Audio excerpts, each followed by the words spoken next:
It's two of me. We'll just wait a few minutes so everyone can turn up and settle in and log in and all those useful things. Hey, Kavi, Fahad, Waruni, how you all doing today? Great. Yeah, good, thank you. Great. But cool. Yeah. Right, yeah. Oh, I like your special effects here, Fahad. It's probably because you're a little bit too far away.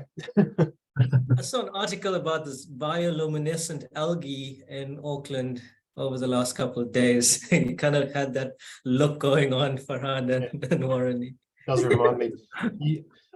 You may need to probably turn that background off, Fahad, otherwise we'll be seeing a ghost version of Fahad and Waruni's disappeared. Okay, do you want me to use a plain background? Yeah, it's probably better for now. It's probably because you're a bit too far away from the camera. But let's kick into it. I think everyone's probably turned up and we can get into the webinar. Hey, Kiri, nice to meet you. Radio, tēnā koutou, no mai haere mai. Hello and welcome to another Future Skills Academy webinar. Today, we're going to be talking about applications of business intelligence. My name's Rob McClay and I'll be your host today. We'll be joined by Future Skills Academy Head of Department, Dr. Fahad Medapur, Dr. Waruni Heurige, and Relationship Manager, Kavi Sudale, who will discuss more about the courses and program at the end of the webinar. Please feel free to type in any questions you have for the team. So there's a chat box there. Feel free to, and we'll answer them probably nearer the end when we have some time. So just some quick intros. We've got Relationship Manager Kavi, who will be on hand during the webinar to answer any questions you might have about the enrollment process. Kavi has more than 13 years of experience in sales and marketing in the United Kingdom, South Africa, and New Zealand. He is passionate about helping students make informed decisions about their intended career paths and giving learners the best chance to succeed in their studies and their lives. We've also got Dr. Waruni Heurige. Waruni is a lecturer at Future Skills Academy and Otago Polytechnic, Auckland International Campus. Waruni completed a PhD in computer science at AUT, very impressive. She has taught at tertiary level in Sri Lanka as well as New Zealand. Her expertise lies in the area of data mining and machine learning. So can't wait to get into that. Dr. Fahad is the head of Department for Information Technology and a principal lecturer at Future Skills Academy and Otago Polytechnic, Auckland International Campus. Fahad is a research and development expert with over 20 years of experience. Well done there, Fahad. There's plenty of experience. His expertise spans many important areas of IT, including Internet of Things, AI, data analytics, cybersecurity, and cloud computing. Fahad has led and participated in several industrial multidisciplinary projects in different countries, including Japan and New Zealand. Thanks, Fahad. So who's Future Skills Academy? Well, we've been operating since 2001. We're a leading Category 1 training provider with campuses in the North Shore, Manukau, and Royal Oak. We also have an international campus in partnership with Otago Polytechnic, Auckland CBD. Our program offerings include health, IT, construction, and early childhood. So if you're keen on one of those programs, let us know. Welcome, team. Thanks for joining myself and viewers today. I'm looking forward to hearing all about this amazing topic around BI. We'll kick things off with you, Fahad and Waruni. Tell us a bit more about the applications of BI. Feel free to share your screen. Yeah, thank you so much, Rob, for the introduction. Hello, everyone. Welcome. Hi, Mai. Today in today's webinar, I and my colleague Waruni are going to talk about some of the applications of BI, business intelligence, and data analytics. This is a link to the micro-credential courses that we are offering at Future Skills Academy. So I'm showing my screen quickly so we can have a look at some of the BI and data analytics applications. Feel free to ask your questions, and you can type in the chat, or you can just raise your hand and ask your questions. Basically, the business intelligence and data analytics involves the processing, wrangling, analyzing, modeling, and presenting data to gain insights and extract insights. And utilize those for making decisions by managers, by decision makers in organizations and companies. So there are a very wide range of application areas for BI and data analytics, and there are different sort of products that you can produce to convey your message and outcome of your analysis to your audience, including reports, visualizations, data dashboards, prediction tools, and etc. There are usually some organizational problems or business problems that we are identifying, and we are trying to propose some solutions using BI and data-driven solutions to be able to solve those problems. We might be able to produce to identify some patterns and behavior in our data, and we might be able to propose some solutions to improve our services, to improve performance, to reduce costs, and enable our managers to make appropriate decisions, wise decisions for the business. So I'm going to give you a couple of examples of the different application areas, and my colleague Varuni will also help with introducing some of the products that our students have produced during the courses last year. So as you can see, there's a wide range of applications, pretty much all the industry sectors, health, retail, finance, agriculture, sports, logistics and transport, and many more. So the first example is about one of the very, very important industry sectors of our services, which is about healthcare. So there are lots of different problems that we can solve in the healthcare area. One of the things that people try to do is to identify the trends and patterns in patients' data, because we're more interested to understand what is affecting the patient's health or medication or treatment. And a personalized case is something which has become very, very common these days. Everyone is getting own sort of medication and treatment. There are lots of costs and resources involved in the clinical processes, including like staffing and imagine in emergency centers, we need to allocate resources in terms of human resources, equipment, and other resources to be able to accommodate the patient's needs. And this is usually very expensive. So how if we can improve these processes and reduce the costs and give the best service to our clients and our patients? And this has happened in the healthcare sector for several years now. And there are some hospitals and clinics who are working on data to identify patterns and to be able to improve process and reduce cost for their services. There are also new treatments, medications, and other products that might be introduced. One of the things which is really important, crucial, this is about understanding public health trends like spread of infectious disease, like understanding how COVID behaves and how it's impacting our society. So these are some of the examples and some of the possible potential problems that we could work on. And BI and data analytics would be helpful to propose solutions for these problems. This is a sample dashboard, data dashboard, which is created by one of our students last year, and Varuni is going to briefly explain about it. Yeah. Yes, Farhad. So this is a dashboard created by one of our students using data, publicly available data from World Health Organization. So you can see in this dashboard, we can select the country status, whether it's a developed country or a developing country, and also there are different regions. So this is an interactive dashboard. So you can select the whatever the things you want to see, and you can see these patterns are changing based on your selection. In the first line chart, you can see there are different regions and how the life expectancy changes in each region. Even though you don't have any idea about the data or the environment of the problem definition, you still can gain some information from this dashboard. For an example, you can see that Australia and New Zealand has the highest life expectancy, and also African region has the lowest. In addition to that, there are some other key measurements: average schooling time, average income composition, average adult mortality, and also child death rates. So that is the importance of these products. Even for a person who doesn't have any idea about the technical background or the problem definition, you still can gain some insights using these visualizations. Yeah. Okay, Farhad, you can. Yeah, thanks, Varuni. Yeah, so the next application area is the transport. As you know, transport and supply chain management, delivery, these are different services that are linked with the transport.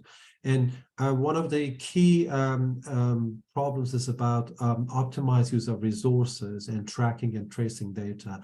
And we basically want to minimize the cost of the delivery and tracking and tracing data for the fleet, and also for finding the best routes for them, considering the capacities, the like storage capacities, also staffing and resources we have, is could be one of the key problems that could be considered for in the transport area. Basically, with the data-driven solutions, you would be able to find some solutions to be able to allocate resources more in a more optimized way, and also find the best routes for your fleet, and also manage the storage capacities and optimize some other services.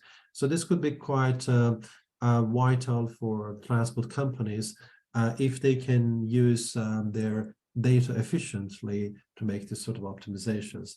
In retail, we all know there are lots of different problems that could be solved. So about customer relationship management, improving customer experience, identifying customer trends. Customer segmentation is one of the key areas. If you want to run your marketing campaigns, you need to segment your customers and identify different patterns in each segment. Okay, marketing campaign A for segment 1, marketing campaign B for segment 2, depending on their characteristics. And you have seen lots of different examples in e-commerce where there's like loyalty program for the loyal customers. They have like some special offers, or Netflix, Amazon, or YouTube, they are suggesting, recommending you new products, new videos based on your preferences. And these are all possible by using data-driven solution involving machine learning and AI in building this sort of systems. So this is another example that Warren is going to briefly explain. This is again produced by one of our students in the previous cohorts. Yes, this dashboard is about sales and profits. You can see this is a bit of a complex dashboard. In the top, you can see there are some key performance indicators like gross sales, discount percentages, and profits.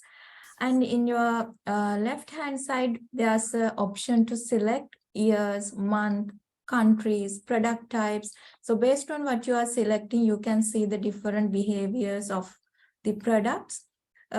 This dashboard has used different types of charts like area charts. The first chart shows where cost of goods sold, and the profit uses the area chart. And then you can see sales by discount, whether how the sales differs from discount types using a donut chart. And then we have column charts and tree maps to show different behaviors of data using different categories. So you can get an overall idea about the profits and sales by looking at this dashboard. So I've got a question for you both around this. Where do you get the data from? Is it just where's it come from? All the data our students are using are publicly available. Like they use data from data repositories like Kaggle or any other publicly available data. And some of the students bring their own data from their work. That's what I was going to ask. So if you're in a current work setting and would like this program to enhance your current performance in your current role, or you have a small business and you'd like to get an edge in terms of your business operations, could we use our own data? And I think you answered that by saying, yes, we can. That's awesome. Yeah, we had like an example where one of students was working for a hospital and they wanted to analyze data of the hospital, and we signed an agreement, NDA, non-disclosure agreement with them. So they were freely using data, sharing some part of data with us. But obviously there is an agreement how to use data, how to utilize it, because we understand the privacy of the data for the organizations. And we had a few examples in the past as students wanted to work on their own data. And these open data platforms also provide a vast, range of data sets in many different areas. Yeah. Yeah.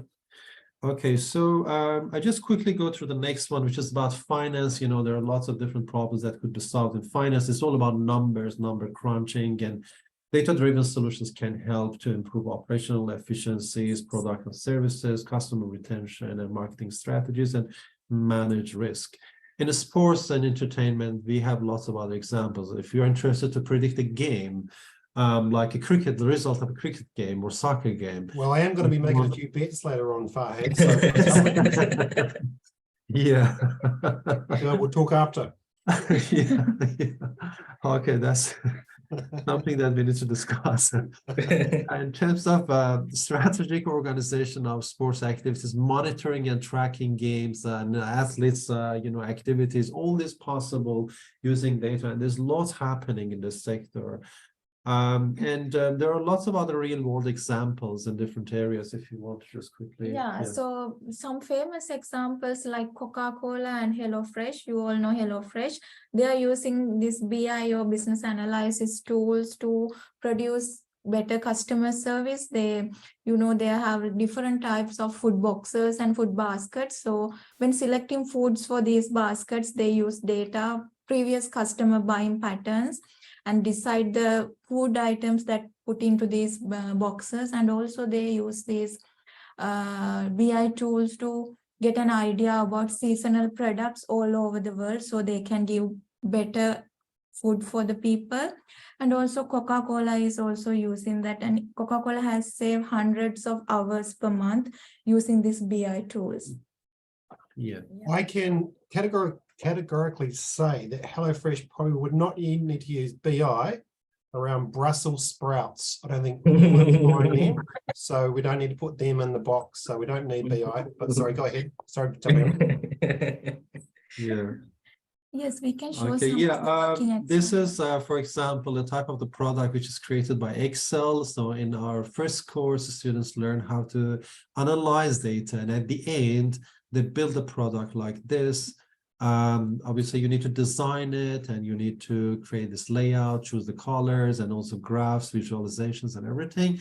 So I don't go through details. I'm just showing some examples. There's another one using a different tool, which is Power BI. Normally, we introduce Power BI, which is a very, very popular technology in New Zealand. It's a Microsoft product like Excel. And this is also for creating a data dashboard where you have different pages. And it's very commonly used within industry.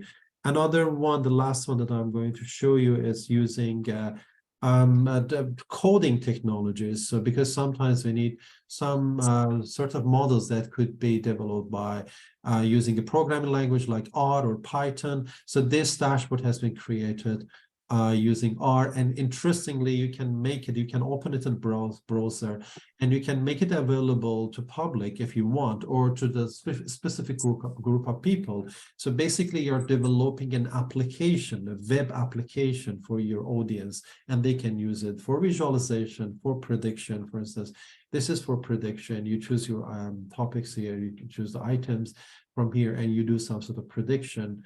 And then this will give you some sort of, so this is showing like a success rate. What would this one be for, Farhad? Yeah, this is for gaming industry. For instance, you want to say, if you want to develop a new game, what is going to be the likelihood of success for that product, for that? Because, you spend a lot of resources and time to be able to build a new product, but you want to be you want to know if it's going to be successful. Yeah, You want to make sure there's some demand there, right? Yeah, exactly. Yeah, so this is showing that if you do, for instance, in this area, beauty area, and in terms of rating for everyone, application size is going to be like this, and the genre is about action. To check the success, yeah, this is showing the success rate would be low. So you can try different things. And obviously we have also a historical data that you can visualize it here. You can see different views of that, a simple view or advanced view. So this has been created by, again, using a programming language called R, and it is using AI and machine learning to do the predictions. So I do have a question for you. Yeah. Are you thinking about linking? I know we've got another webinar on ChatGPT, but what are your thoughts around BI and ChatGPT working together somehow? Would that work at all? Yeah, definitely. That could be an interesting topic to talk about. Yeah. Oh, next time. Well, yeah, while we're here, I just see a little message in the chat by Kiri. I hope we've covered most of what Kiri is asking. But would you like to just expand on the tools, Farhad? So Kiri is asking about what tools are covered. So Power BI, SQL, Tableau, Python. What are some of the tools that we use within the program? In the first course, which is the basic one, fundamentals, we are focusing on Excel.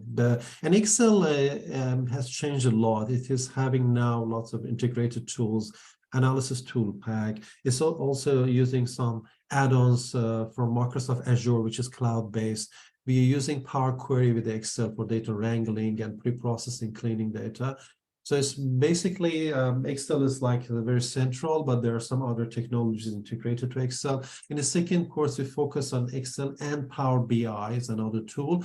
We also go through SQL, working with the databases for retrieving data from the databases before analysis, and also data warehousing technologies. We might also introduce Tableau if there's any interest, because it's very quite similar to Power BI. And in the advanced course, which is AI powered one, the last course, the third one, we use Python and machine learning algorithms. And fascinating to do that. might be also involved. I don't think I'm smart enough to do that one. Yeah. Yeah.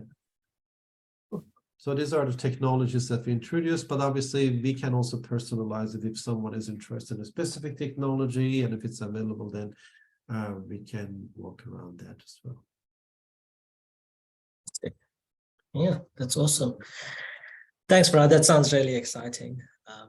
And it's great to see a lot more real world examples of some of the stuff that we've already produced, our students have produced through this program, and some of the things that we ourselves can produce by joining the program, be it in our current situations, be it using databases that are readily available throughout the world in a worldwide platform, and just sparking an area of interest and making it go live, but also being able to have the flexibility of adapting it to our current work situations and our current lives, or a step into a new career path that looks quite exciting. Yeah, this is really nice to see. And there's one more question from Kiri, if you would like to answer, Kavi, or I can answer. Yeah, sure. I'll cover that in my part about the duration. How long would it take to study this one after? Yeah. So yeah, each of these micro credentials are currently being offered on a part-time mode at 20 weeks duration of each, depending on your level of background and understanding and industry immersement. It may be possible to do, if the timetable allows, to do 2 concurrently, which means that you could potentially do 2 programs. Some students have done it in the past, but some have also struggled. So it depends on your sort of background and understanding. But the time to do the entire, so it depends on your personal commitments as well. It could be 20 weeks at a time. So it could be a total of 60 weeks to cover all 3, or if possible to do 2 concurrently, it could be a 40-week process to cover these 3. So we need to engage with you a little more, Kiri, to understand your availability, your background, your knowledge. And 20 weeks, that'll be 10 hours per week of study. Is that correct, Kavi? Yeah, so there's a combination of, I see Farhad hasn't shared his lovely diagram this time. But basically, there's a lot more teacher-directed work up front. So there's 2 classes per evening, and it's starting to direct you towards your project, towards your applications that you are going to work through. So it's teaching you the tools to kind of move into a space where you can start working on your own, producing your final project and outcome. together with some support in parallel through it all from our team of lecturers.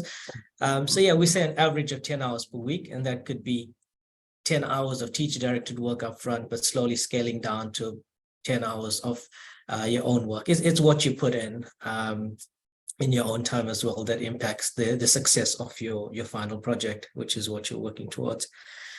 We also offer a part-time delivery for some of these Yes. courses. I would suggest Mikiri to get in touch with our marketing team. So for the Yes. July course, we have one of the courses which is being offered full-time. It's just only in 10 weeks, which is a bit intensive. It depends on your availability and the time that we can commit, but basically we expect around 15 hours per week, 6 hours in the sessions, teacher directed, and a few hours on Saturdays, which are mostly peer tutor sessions. And the project work. Saturday sessions, it's just drop-in session. You don't need to be always there, but it's good to get support from the peer tutor for your project. But those 6 hours are compulsory during the week. For full-time delivery, it becomes double actually. So it's almost like we have 4 sessions a week, which is a bit intensive, but you finish it almost in 10 weeks, yeah. Right? Student support, Kavi, what do we offer there? Yeah, so students do have, so as an organization, we are signatories to the domestic code of practice, where we have our structure in place to provide as much support as we can to you as a student. Now, many of you are coming in already working in industry and looking to do this program to kind of get an edge and balancing work, life, and studies. Maybe it'll be a bit challenging at times. So we have our pastoral care specialists, for example, who are there, people to talk to help you navigate around that sort of work-life balance and being able to manage your study and prioritize that sort of thing. We have academic support available to our students, general stuff like preparing your assessments, working towards deadlines, and going about your work as we approach the assessment due dates. We have help navigating around that. Also, our peer tutors, I think that's a great opportunity for academic support in terms specifically on these programs. There's these Saturday sessions to support you. But we have people on the other side of the phone. We have people available. I think at the start of your journey, it's about inquiring the information that you need to understand whether this is a program for you and how to go about enrolling onto the program. The academic team and the student support and student success team is thereafter there to help you through the program. And we're also starting to work with companies at the end of this process to start to link our students towards industry and through our network of companies that we work with. That's just massive, Kavi, having that link with industry. I think it's a huge benefit while doing this course. You know, that we are constantly talking to the industry and going, what's out there, what sort of jobs are required, what sort of skills are needed. So 100%. There's also many events that occur that Farhad and his team are actively engaged with, as well as hosting on campus that keeps us linked to industry. We have industry speakers coming in. Our lecturers themselves are well immersed into industry as well. We have guest lecturers coming on and teaching different parts of the program.